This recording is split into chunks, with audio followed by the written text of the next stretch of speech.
was education. So I'm going to let you tell them because she did such a better job than I did at articulating.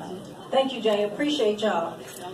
Peace and blessings. My name is Attorney Sadia Evangelista Kareem, and I want to give a shout out to my group with the wonderful ideas. We have the community, we got the defense attorneys, public defenders, and we have the district attorney's office. And so we all want a common solution. We can do a whole bunch of infighting. We can say we need more money, throw more money at the problem, but that is not the solution.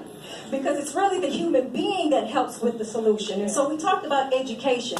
As a criminal defense attorney for the almost 15 years, what I've seen is that, you have the police officers who pick up the case, who arrest the person, and then we get to the district attorney's office, and they have to make the decision whether they want to accept the charges or not. We've heard how the public defender has so many cases they're dealing with, and we have the district attorneys who are saying that we need more district attorneys because it's so many cases. So how do we eliminate all of these cases? Well, we can talk about the law enforcement and having them not just be law enforcement, but teach them how to be peace officers so that we can allow peace in our communities, right? So an education on that standpoint. And then if it's one of those low-level crimes when we're dealing with theft, there's no victim involved, the victimless crime, we're dealing with drug issues, low-level drug issues, then before the district attorney says, look, let's file this case, it follows them for the rest of their life. They have a SPIN number, they have a case number. These people can't afford to be in jail because they have jobs and families to get to, so they end up pleading these cases although they don't want to, and I'll have an attorney like me says, no, let's fight this, but they can't afford an attorney, right? That's or afford to go through a trial. So what do? At that level, when the case is called in, then we have community partners. I'm going to call them community partners who have these programs set up. So if you have a drug issue before the case is filed, okay, I'm going to send you over here so you can get some drug treatment. Okay. If you have a literacy issue, because most of the cases, right, it's because there's a literacy issue. They dropped out of school, there was a misunderstood word, they blew the class, or they was just promoted just because they were disruptive in the class. But you know that child did not learn. We know that the system is really not set up for them to learn, but to matriculate.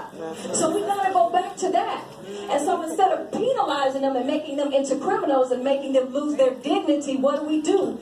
We get third-party community members who are able to take these people in, take our citizens in, our alleged, right, criminals, and teach and train them and give them the necessary education instead of going into the probation system and them getting it that way. So let's start with the district attorney, Celeste.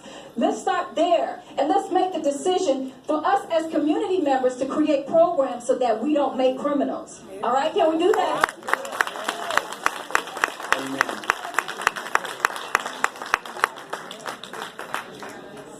Okay. Hi.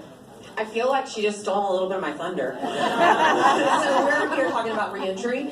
I think one of the biggest things that we realized is reentry doesn't start the day you're leaving Harris County Jail or TDCJ. It needs to start the day you touch the criminal justice system. Because everybody's coming back to our community and we want them to be successful community members in the long run.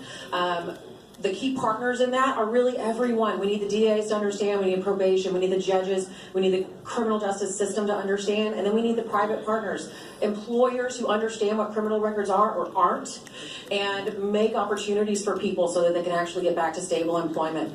So much of this is about poverty and recidivism because people can't access employment and housing and those things to support stable families.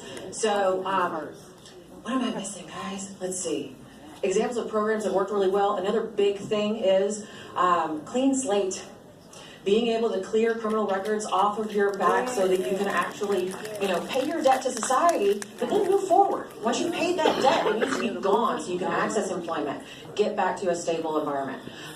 So much of that is also mental health treatment. It's drug treatment. It's engaging all of these services in reentry as soon as you start into the criminal justice system, and wrapping those services around a person so they can actually restabilize once they're out on their own. Is there anything else that we want to touch on? Okay. I feel like this continues.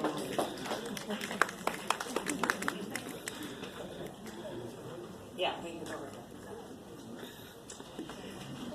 Okay, so we were talking about alternatives to detention for the juvenile justice system. And one of the kind of overarching pieces of our discussion was, and we compared it to flood control, is how we move from detention to retention. And so thinking about how we even keep it out of detention, but all of the community-based, will you hold it up here? Like, just put your hand up here. There you go. All of the community-based services that, all right. I'm like, you don't have to cover your face. Everyone wants to see you. There you go. Perfect. So making sure that we have all of the services that we need inside the community, but ensuring that they're accessible and meet the needs of the families that actually need them, and that so much of the juvenile justice focus really is not necessarily the juvenile, but it's the family. And so how we can restore the families using restorative justice to do that. And then one particular program that we thought about as an alternative to justice that they have in Connecticut is, instead of big institutional centers, they have smaller home-based centers where there's smaller amounts of juveniles who are working together and can get more rehabilitative services rather than a big detention center where kids are detained and housed.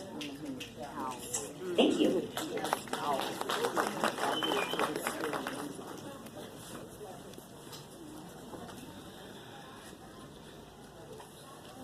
All right, so we had community-based services as alternatives to juvenile justice involvement. I guess the main topics that we try to categorize everything into is school and education, budgeting or availability